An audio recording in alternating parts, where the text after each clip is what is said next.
Hey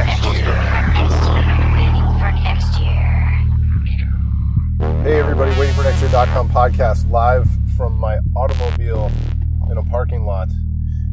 You mean the satellite office? Satellite office, that's right. The man of many names, but we'll just call him Pants. That'll work. Yeah, we're trying to figure out the last time we talked. It was, first of all, the Browns were 0-16, and then you did a really comprehensive rebrand of the team where we talked about, maybe this Browns thing is just kind of dead and we need to do something else. I like to think I'm the guy that got this all started. I think the people in Berea saw what I was doing, and they were like, enough's enough. The unathletic kid from South Euclid's weighed in, and it's time to right the ship. So you're welcome, Browns fans. It's like when Scott Rabb wrote "You're welcome, Cleveland" after the Cavaliers championship, and everyone's like, "That's that's the joke." Yep. That's the joke. But alas, you have to explain the joke to people nowadays. Yeah. So you've got a lot going on. I know you and I text you from time to time, but even I can't comprehend how it is that the Pants brand has expanded in ways that it has in the last 2 years. You're now involved in an exercise apparel fitness brand and a pizza shop. I exist outside of time and space anymore. I couldn't tell you, man. Like I just make myself as busy as possible, and somehow bills get paid and occasionally taxes get paid, and I'm not in jail. So, I've been a partner, I should say creative director for Live Large, which is my friends and clients' powerlifting apparel company. Spelled LVLG, right? Yeah, the shorthand of it is LVLG. And we've been doing that now for over 5 years. And what started as me just sort of helping a buddy out with some t-shirts has really grown into like its own thing. Are we ready to compete with the Under Armours of the world? No. But we've definitely carved out like a cool little space for ourselves in a weird area of the fitness world I didn't really know much about. So there's that. And then my same partner. Because hang on, powerlifting's not the same as, like, you've got fitness modeling, you've got powerlifting, you've got all these like kind of subgenres of the exercise category, but powerlifting is a distinct one. It is I thought I knew about the fitness world. I really didn't. And that's what's exciting about doing stuff like this is, we go down to the Arnold Classic in Columbus once a year. That's Arnold Schwarzenegger, for those who don't know. Yeah. Arnold Schwarzenegger, and it's not him just sort of being a figurehead licensing his name to this fitness expo. It's him, literally the Terminator, walking around an expo space that's filled with 300,000 protein-infused individuals, just walking around like he's just a dude at a hardcore show. It's insane. And it's his version of not forgetting about where he came from. It's like being true to his roots, because he really does care about, that muscle-bound posing guy that he was before he was the world's biggest action star. Yeah, he's insanely passionate about bodybuilding. Like, he's very critical about where it's gone, what it's become, but he still feeds it, and he's still super, super into it. It's like me going to see like a hardcore band where I'm just like,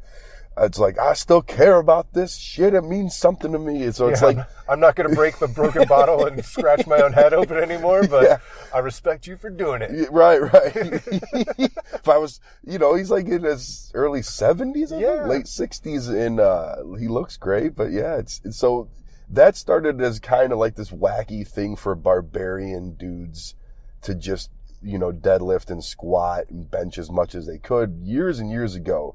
And now it's literally over 300,000 people in the world's largest fire hazard of a space. But it's something else. And some of that was World's Strongest Man, late night TV that we watched helped feed that along the way. And now it's arrived at this point where in 2019, everybody gets a niche.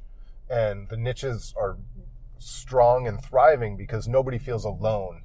If you were a power lifter in Nebraska in a small town outside of one of the, you might feel alone. But now this is where communities actually do thrive. Something not obscure, but something like subgenre That's a great point. That's a great point.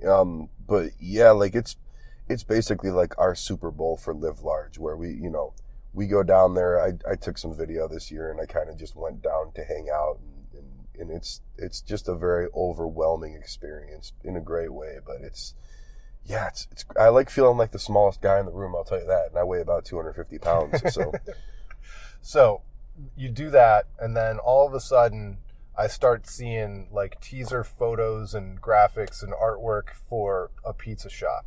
Mm.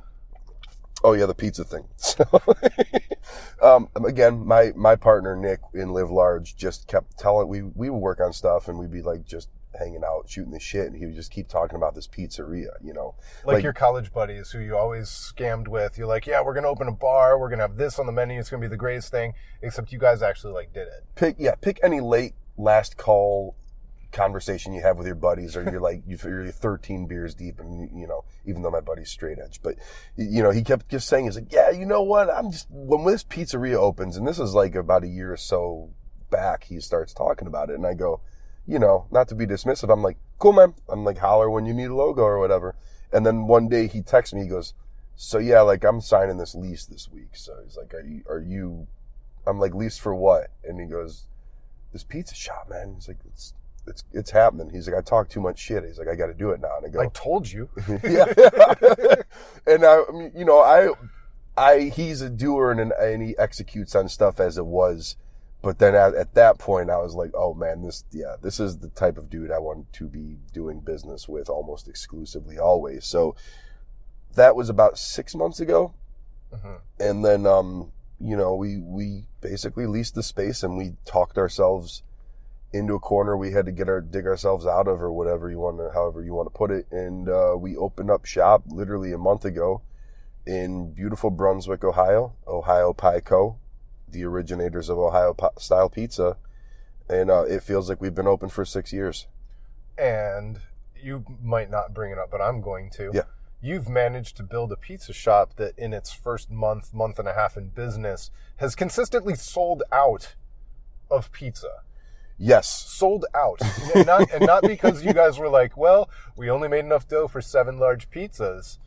You guys were continuing to ramp up the amount of dough every day, ramping up the capacity, and you were still selling out. Yeah, this wasn't some cool kid shit, because number one, we have a pizza shop in Brunswick, and no disrespect to Brunswick. That's not a cool kids table area. I was going to come to the opening, but it was like 55 minutes away. I'm like, I want to support, but I was going to drag one of my kids along, and I was like, yeah, 55 minutes, that's not going to work. To your point, I didn't partner up on this and drag everyone I know and promote the shit out of it just to have people come out to Brunswick to look at some pretty murals. And it wasn't like that hardcore band where, like, yeah, we started up this band, all our friends are coming to our first show, and then you book your second show, and they're like, well, no, we already saw you like 3 weeks ago. We're not coming again. Are you playing again? What? This Saturday? No. I've never been more proud to have my branding and art and my marketing involvement in this thing be the worst part of this operation. Like the food, and I think it's the best thing I've ever worked on. The food is the best part of it, and that's why I have no problem telling anybody in the Cleveland area to go out to Brunswick and check it out. If it wasn't unique in any way, shape, or form, I wouldn't bring it up, because this podcast is not an infomercial podcast, but you guys aimed big. You aimed to create Ohio style pizza, which is different. Yeah. That was the thing is Nick conceived Ohio style pizza up, and he told me about it. So we had like the Facebook, what's better than $1 million, $1 billion meeting, where I go, what's the hook here, man? Like, what's going to set us apart? And he looks at me, he goes, because there are a billion pizza shops. There's a billion. And in Brunswick, there are no shortage of pizza shops. They weren't looking for another pizza shop. Anyways, Nick goes to me, Ohio style pizza. And I said what I've had literally hundreds of people ask me at that point, what's Ohio style pizza? And he goes, Google it. So I Google it.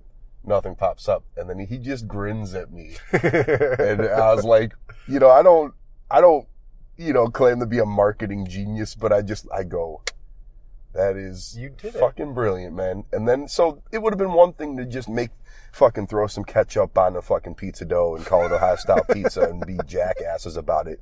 But then Nick's passion in life, more than anything, as much as I am about art, is this pizza. And he spent literally years working on this thing. So when he finally rolled it out, I was like, it's like the John Dorsey of pizza, where I'm like, what? I go. He again brought the punk rock ethic. Like, we're not going to sell out. We're going to do this legit. I'm going to test it. We're going to refine it. It all works together, man. Like, we came up together going to hardcore shows. We talk about hardcore 9,000% of the time, even though we're, in the scene years of 500 years old and stuff. So it was like the DIY thing came in full circle with this thing, where Live Large paid for the pizzeria. He delivered pizzas for years from when he was a kid. So the pizza money paid for Live Large from delivering pizzas, and the Live Large money paid for the pizza shop. So Ohio style pizza, and I should probably ask him, but I'll put you on the spot anyway. So it's a thick dough, edge to edge cheese. The sauce is kind of mid thick, not thick, certainly not close to deep dish. And then the sauce goes kind of on top of the cheese, and then there's some oil and. Yeah, we do cheese first, then sauce swirl on top of the cheese. Sauce swirl on top. So it's not a lot of sauce. It's a perfect amount of sauce, and then you get no two bites or pieces are unique. Edge to edge cheese and toppings, not just cheese. And then we have a proprietary blend of garlic oil, and also the sauce is house made as well. So from ground up, 48-hour dough proofed. That's why when we sell out, it's because we, mathematically we sell out. All right. Last thing before we talk about the Browns. I could talk about pizza for 4 hours, by the way, but go for it. Yeah. Well, me too. So then there's also like a brunch pizza that has an everything bagel seasoning on the crust. And I'm a Jewish kid from South Euclid, and even he blew my mind with that one. But yeah. So, that's it. And what's the big plan? Are there big plans, or are we just going to kill it with this first one? We're hardcore kids, man. We just wanted to open this one shop. We're not going to pretend like we don't aim to open more, but right now we're just sort of cutting our teeth on this thing. And someday you want to be Gene Simmons. Yeah, no. No, Ohio style pie caskets. We to bring the Arnold up again, we weren't going to open up till after the Arnold. And we passed inspection so early it didn't make sense not to. So when we hit the ground, tires screeching against the pavement, and it was a great problem to have to contend with. But also it was like I said, we produced enough dough for any shop on a busy Saturday night on Tuesday and Wednesday, and we were selling out before dinner time, and it was like we're going to need a bigger boat type situation. Yeah. So, but it's, in the best possible sense, it feels like we've been open for a year, but we've really only been open about a month. That's so crazy. Yeah. All right. So the last time we talked, we were rebranding the 0-16 Browns, and I don't believe John Dorsey was even a thought in our mind at that point. And now here we are, legitimately some people, and I'm not saying they're a favorite, but some people are talking about playoffs and potential Super Bowl implications of the Cleveland Browns. Went straight to the S word, man. People went straight to Super Bowl real quick. And I'm not trying to say I'm Nostradamus, but I remember distinctly the last time we talked when I was like, and I think I said verbatim, I'll never be happier to be more wrong, but I'm not going to be. And as soon as about the Browns never being good again. So as soon as those words left my mouth, I go, yep, the universe is going to come around just out of pure spite. And that's why I think we're here right now talking about, we're still a month out from the draft. And I mean, we couldn't have a bigger dream team of a Browns team setting up here for. John Dorsey rendered the draft useless somehow and didn't make anybody in Cleveland unhappy, which seems like impossible in and of itself. I think I tweeted, I go, I'm going to throw a draft party. I might not even have the TV on. Yeah, exactly. It's crazy. So crazy. I had to do like the mea culpa post today, because all week long I'd been planning to write this whole thing about, like, you guys, we're crazy to think that John Dorsey needs to trade for Antonio Brown or Odell Beckham Jr. because he is the guy. He is the talent evaluator. He thinks that every so often he should be able to draft and find that guy in the 3rd, 4th, or 5th round. So he's not going to go wasting draft capital trading for Odell Beckham Jr. And I'm trying to figure out where I got it wrong.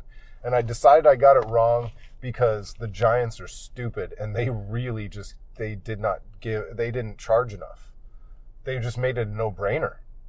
The whole thing from start to finish is absolutely batshit to me because it was one of those things where, I can't trust Joy as a Browns fan. So as soon as we've been clamoring online, Browns fans, for Odell since the middle of the season, realistically. So as soon as you try to will something into existence for the Browns, I'm just like, well, it's fun to talk about on the internet, but I just can't. It'll never actually happen. This dude is potentially the number 1 receiver in the league this season. So, how are you going to trade? I don't care how good the Browns might be. How are you going to pry that dude away? Why would anybody ever trade that guy? Exactly. So then, and like you said with the mea culpa, as soon as words leave your mouth where you're just like, it's never going to happen, and the universe comes back around and goes, hold my beer. And then, it's... But me not knowing crap about the finer points of football or the business of it thought in my head, I go, okay, Dorsey has to be using Odell as a play to go after some other fish. Maybe not a bigger fish. In the back of my head, just out of my own selfish wants, thought maybe he's going down to Tampa Bay to try to pry Mike Evans away from the Buccaneers the whole time. Because it's just something different to talk about, I guess. And it's also the size, he's a bigger guy and we could use that. So the whole time I was just waiting for this sort of weird shell game to be played. And then the whole time and then especially after they went and got Olivier Vernon from the Giants, I go, okay, that was the big deal. That was the big rumor deal. Giants, people heard Giants. They connected the dots incorrectly. And here we are with Olivier Vernon, which is fine. Any other offseason, if I told you in 2015 or 16, hey, the Browns got Olivier Vernon, you'd shit yourself. Yes. It'd be unheard of for the Browns to make that good of a deal. And also, has any team ever made 2 separate trades in the same week of that nature? Yeah, I don't think so. And I think by the time it's all said and done, they'll combine them into one because they also rescinded the pick swap from the Olivier Vernon deal, from what I heard. Oh, yeah. But it's interesting because that concept, if I told you at the because the other place that I've used that is whenever everybody's that I can tell was happy when they hired Freddie Kitchens to take over as head coach. And I was happy too, but I wanted to use it in reverse just to call myself out on my own bullshit. Because if I sat there and told you before the season started last year that at the end of it, Baker Mayfield would prove to be an actual quarterback, the Browns would have one of the most coveted jobs in the entire NFL, and they would have elevated their running backs coach to take over the reins. That's the whole deal, as head coach. Would you have been happy or sad? But here we were, very, very happy with Freddie Kitchens, I think, on the whole. It's funny to see how it shifted, too, because I think, again, it's like the Odell deal, where I think most of Browns Twitter at least wanted Kitchens to be the coach.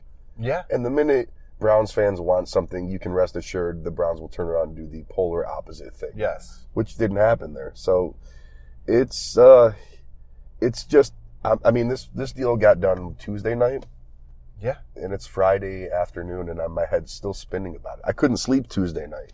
No. It was one of those, we don't normally get off-season news that we get this excited about and is also universally justified. It's been a joy to listen to all these other sports podcasts all over the internet where they're going, this is almost as dumb as the Raiders trading Khalil Mack to the Bears, as in it was a no-brainer for the Bears.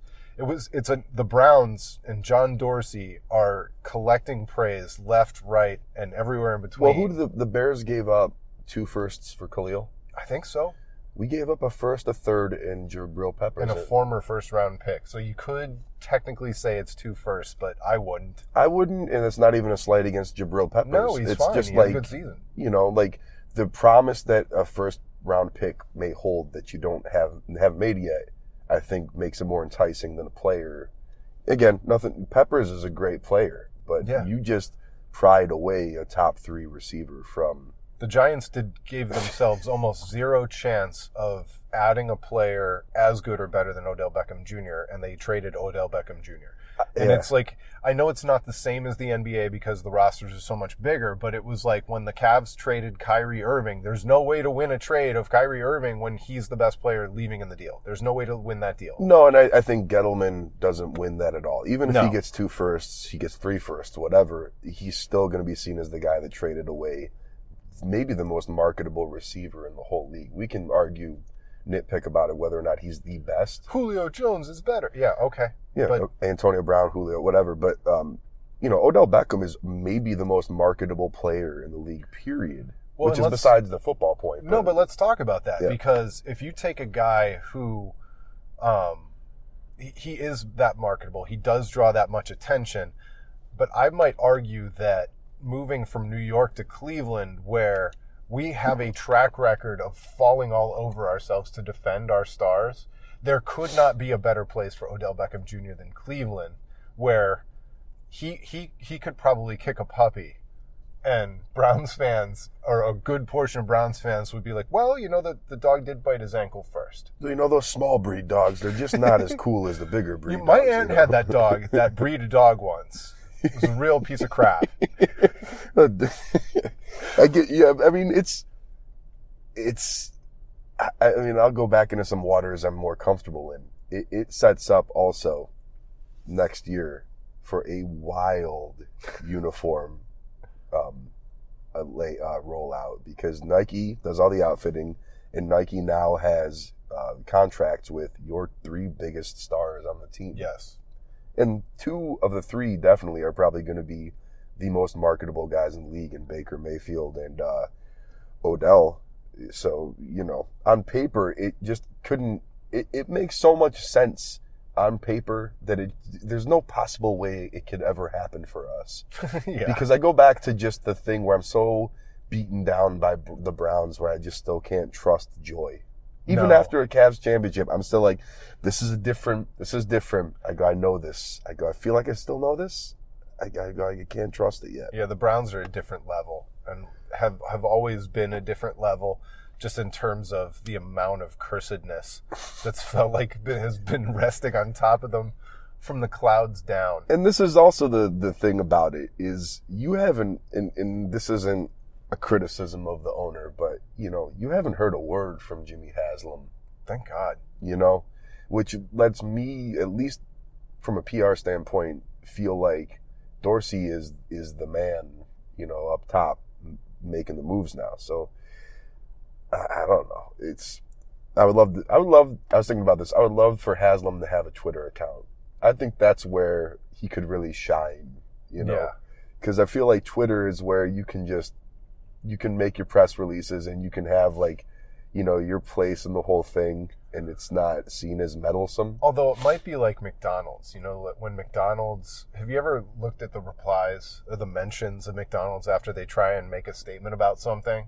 No. And they'll be like, yeah, rotting out my liver at the same time, or like it's like people that tweet at them. Oh, it's so bad. Yeah, that's sports Twitter. It is. That's Twitter, but it's sports Twitter especially. Is no matter what you say, you can expect an avalanche of 500 people either trying to be snarky or cute for the sake of being, or just literally angry people. Just like, this is my moment to just. But it's people of a certain level. And so, I almost think the Browns owner should not be on Twitter at all. Like, you can build your brand from the ground up, and there are people rooting for you with Ohio Pie Company. But if you break into your if you break into your 35th state and open your 174th restaurant and you turn into Papa John, they're gonna be snarky. Let me tell you about what people love to get angry at on the internet. Pictures of food. I don't care what it is. I don't care where it comes from. I don't care if your mom made it. You post a picture of food, I guarantee you, civil war breaks pizza out. Pizza porn, noms. It was, it was post a picture. It looks burnt. This isn't Ohio style. It's just a bunch of that. It looks burnt. It's just like, I could post a picture if I had any kids of my baby, and I'm sure someone somewhere will find something to criticize about it. Is the baby's head misshapen? Yeah. I don't know. Oh, don't worry about it. That'll straighten out later. 8 pounds, 3 ounces. Is that the average size, or is that what we're calling baby size nowadays? I don't know. Maybe it's just me. I think that sounds a little heavy. Yeah. It's just like it's immediately just the asshole going, I'm just saying. Well, actually. Actually, literally the actually people. You know what's really crazy is my 8-year-old son, about to be 9, is already doing the actually to me. You know, I'll be trying to engage him in his zone. You know, it's like that. It's that like, hello, fellow kids, because I'll be talking about like, I don't understand Minecraft. I don't. I'm too old. I barely understand Fortnite, but I don't understand the fact that you can like build things in Fortnite like Minecraft. Because in my day, with Quake and Doom, we just shot each other in the head. Yeah. But so anyway, he tries to explain it, and I try and relate to him, and then he'll be like, well, that's not really how it is, Dad. And he's like explaining things to me now. So I get actually by my kids. Nothing has ever made me feel older in my entire life. And so it's made me back off on the social media stuff because I don't need other people to actually me. I think, yeah. Like, they don't deserve that space in my head. Yeah, I don't know. I think this storm is coming for me. I've been lucky, knock on your dashboard, that I haven't, had a lot of people jumping in my mentions with that kind of stuff. But, where we are as Browns fans, like, the only thing I could really find fault with, or if I wanted to really nitpick Browns Twitter, is we've shifted over to the, you're a Browns fan? Name their last 3 songs. Name 3 of their songs. Like, that's become the new popular thing, whereas I'm like, I was a Cavs fan when Samardo Samuels was in the lineup. Like, who cares? Where were you when Mohamed Massaquoi was buying Roman burgers in town? Exactly. It's elitism and snobbery is not anything I've been a fan of. Like ever. The sports radio caller who starts with their resume. I was season ticket holder since '84. That's like the WWE entrance theme for sports talk radio callers, which I find it kind of charming, where it's like, I'm 74 years old and I remember, and there's like this kind of there's a weird patina to listening to sports radio. Yeah, you know what I mean. I don't want to, and I'm not trying to sound like an elitist of any kind, but it is just such a weird medium in 2019 where I kind of enjoy that. But yeah, no, Twitter is a different story where I think I'm on it so much where immediately I'll just look at a tweet and I go, oh, this fucking guy again. What do you got? Like, what now? And I'm like, that's not a way to look at the world, like that's me. That's not anybody else. Yeah. Yeah. Well, and I did get much better with it once I realized that, like, so much of the things that would bother me had nothing to do with me. It had to do with the person posting them. It has nothing to do. It has nothing to do with anybody. It's. I don't want to sound like Zen-like here, but the social media in general, it's a mirror. It's not a window. Yeah. People especially, people post stuff. Because they want to read it and they want, the don't at me convention. It's like, then why are you saying it? Put it in a Word document. Yeah, post it. I don't know. Close comments on your Instagram post and post it up there if you really don't want any sort of response. But it's it's a weird time to be alive, and I don't mean that in a bad way. But yeah, well, it's been fun. It's been fun to watch you do stuff like even. You got to do some artwork in the new taco shop around here. I took my kids to see that. Condado Tacos, Thank you very much. It's been a great year of growth with that kind of stuff where I feel like I'm back to actually just making art, like when I was growing up, what I thought an artist should be, where, just doing a lot of actual painting. And for as much as I've worked digitally over the years to just get up off my fat ass and put some paint on a wall and like step back and talk with other artists about just art, it's been like the greatest breath of fresh air for what I've been doing. And with Ohio Pie Co., it was the same deal with the mural stuff. It's nice to get physical with your work a little bit. Well, and not be glued to social media for 9 hours a day. Sorry. When so much of your professional existence was like working from home and waking up and going to the corner of your apartment or whatever where you work, and like That's got to be somewhat isolating after a time. Yeah, I'll break down the fourth wall. Like, I work out of my house. My studio is essentially 15 feet away from my bed and my fridge, equidistant. So it's not a healthy setup by any means. It's amazing. It's fun. Yeah. Like, I don't take that for granted. I love it. But it's also not healthy to be by yourself, you know, cooped up, sitting hunched over and drawing on a digital artboard all day. And so to break it up and to get out and work out and go work on some physical, actual things, like, it's way healthier for your mindset, you know? Well, in addition, it's like the partnership aspect and the business aspect is it seems like it's feeding an entrepreneurial side of you that gig work doesn't quite fulfill. And so it's not like just being hired on this contract and doing revisions and then handing it off. Right. No, it's like, you know, I'm not a businessman. Like, I've been running my own business for 10 plus years and I've gotten by, but, you know, Nick, my partner, is in every sense of the word, a business leader and an entrepreneur. So, like, to be able to partner with him on stuff, it's just like, it complements, you know, it fills the gaps the glaring gaps I have in that stuff. And it, you know, frees me up to just fucking draw pictures and do what I was put here to do. Well, I don't want to go full Gary V on you, but he always says, you know, some people are meant to be the second, third, or fourth person at Facebook, and it's a really great thing to be. Like, you're that complimentary piece. Like, sometimes you're Kyle Korver dropping threes from the corner, and you need to play alongside LeBron. Like, I have no problem being a role player. Like, especially with stuff like that. Like, I was never going to open a pizza shop.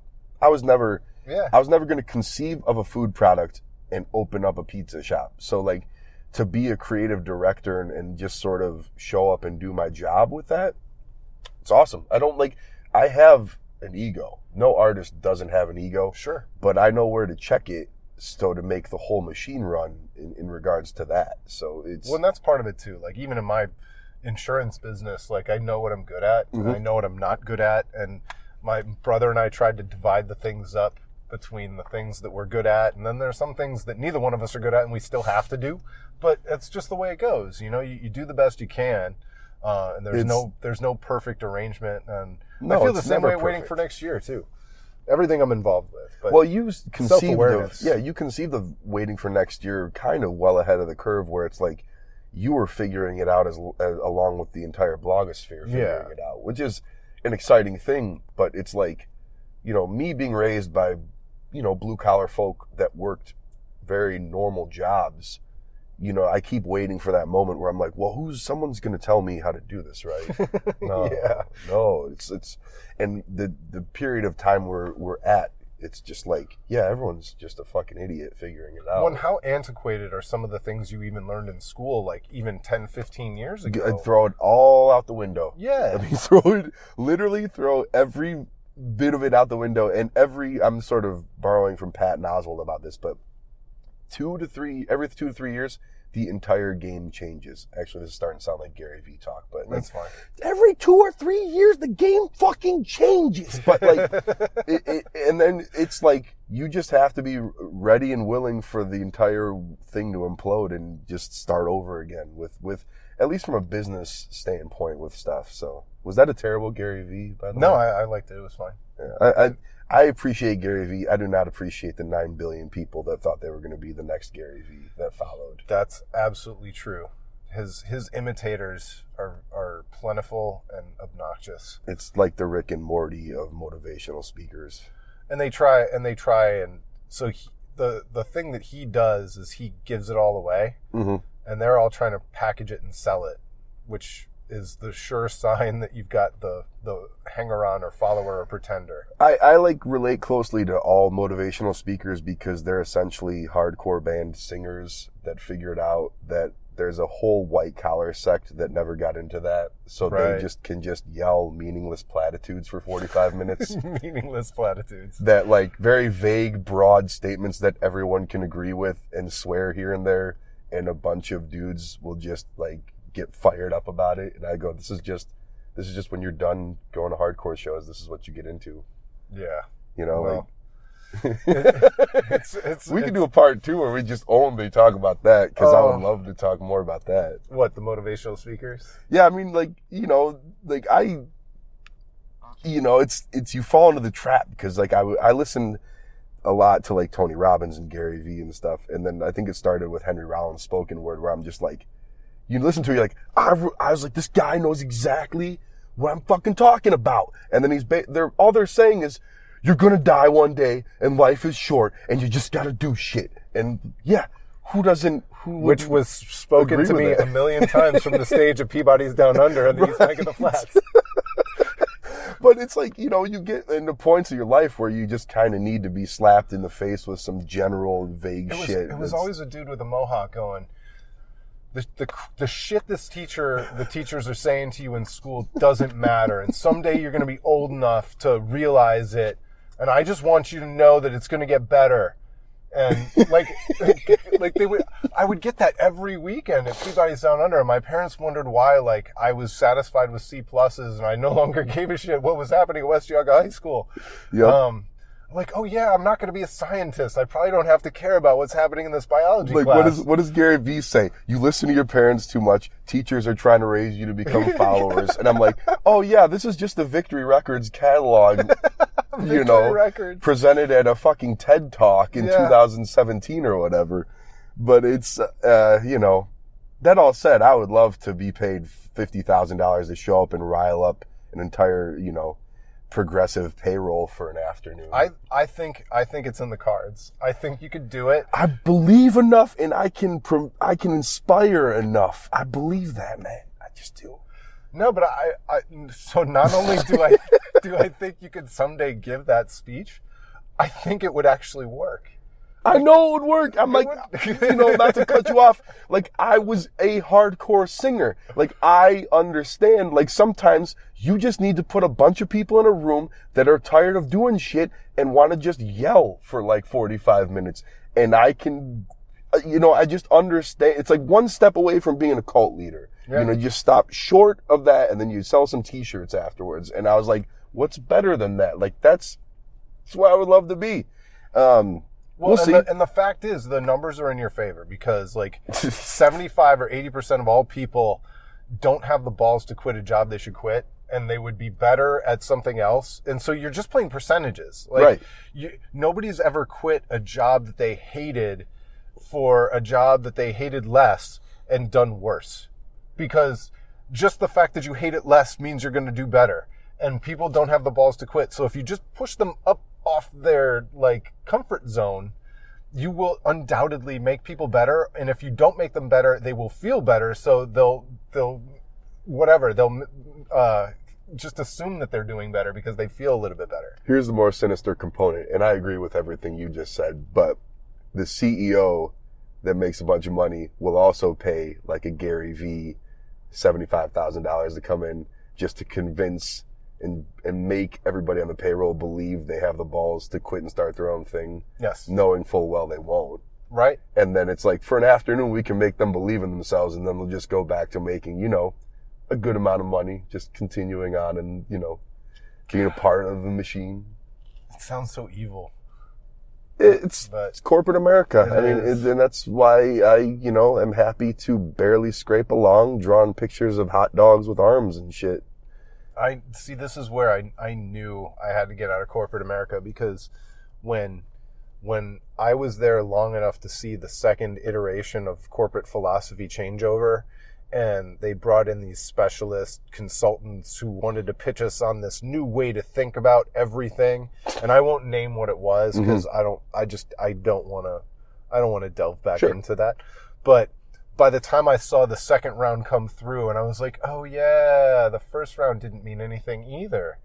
That's when I knew I had to get out. And like, with every ounce of my being, as big as our company gets, I try so hard never to get all the way into there. But I fight the world's smallest battles against becoming a giant corporation. Like, we have a receptionist who very desperately wanted to set up a calendar for our conference room. I was like, no, No, I don't want to schedule the conference room because we used to do that on the intranet at the corporation I used to work at, and I feel like I'm selling out if we schedule our conference room. But never mind, it just makes sense. That's why you broke out on your own too, because it's like if you don't want to fucking do that, you're not going to do that. But we are going to do that. That was a stupid little thing to fight. Like, I'm not stopping us from becoming megacorp because I refuse to schedule our conference room. And also, I'll do a quick infomercial for Lindell Insurance. You know, when, say, some of us might crash our Jeep Renegade into a ditch in the middle of Amish country, and I call the CEO of Lindell Insurance, he picks up and he makes everything okay. And that is... True story. That is why I literally will never leave Lindell Insurance. And I don't know why I'm really over pronunciating your name only in that context. But now you can schedule the conference room anytime you'd like.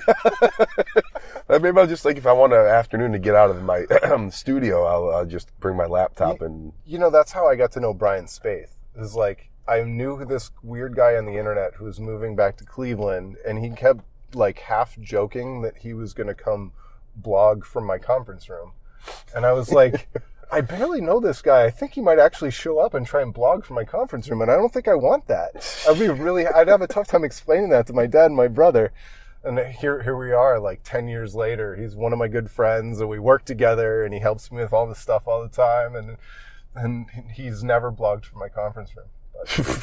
Give it time. And that's like, that is the great, like, I still feel weird when I tell people, I'm like, where'd you meet that person? On the internet. Because it never doesn't feel like you're doing some weird, creepy, pervy shit when you say it like that. We grew up with the stigma. Which is what? Are you just trying to look at pictures of naked people? Well, the stigma was you don't meet people on the internet. Right, That's weird stuff. You know, people on the internet, fast forward 15 years, we just have people come to our homes and pick us up on an app we use on a computer in our pocket. But and people hook up on the internet. They don't even date on the internet. I tried dating on the internet, and I didn't hook up with anybody. So. Well, that's other people do. I've just presented another podcast for you if you want to delve into that hellscape of life. It's something I know nothing about because I was married in a pre-swipe left, swipe right world. You missed nothing, my friend. You missed, and I'm happy to say I have a girlfriend I love very much right now. But man, that valley of my life where I tried navigating through that fucking terrible video game is happily over. So it's a video game. I always figured it was more like a video game. There's some people that beat the game weekly and then have to go to the free clinic, but like I just did it like I just swiped because I enjoyed swiping, and it became like a video game to me. And then every once in a while you'd match, and then it would be just, you know, I'm gonna be 40 in a few months, so I'm not like a kid. And then I just didn't understand, you know, you're talking to someone in their 30s, and by the way, I'm not talking to fucking teenagers, but it's like you want to make that clear that I'm being recorded right now. But like, you know, I didn't know how dating worked on this app, and then it would just turn into like, do you like Sammy Hagar, David Lee Roth? Sammy Hagar, block, you know, and I just turned it into that kind of thing where I was like, I'm never going to meet this person. We never would have matched. I was more of a Van Hagar fan. Well, that seemed like a great way to end this episode. I feel like we have just opened tangents upon other tangents where I just could talk for 17 more hours. Well, and we did 40 minutes plus. So that's it. Yeah, I know. I feel like this is like Lord of the Rings length, and I'd enjoy it. But yeah, wow. No, this has been fun, and who'da thunk? Because like a couple months ago, we connected and we were going to talk about Bird Box. That came out what in 1993? Bird Box. So. Yeah, Jesus, I loved it back when Sandra Bullock was big.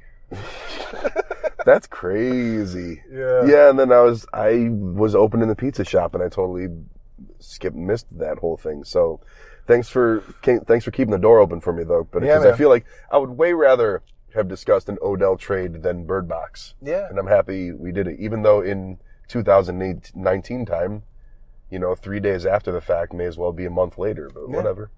All right. Well, that's it. Thanks so much to our guest. And thanks so much for listening. We'll talk to you next time. It's been the waitingfornextyear.com podcast.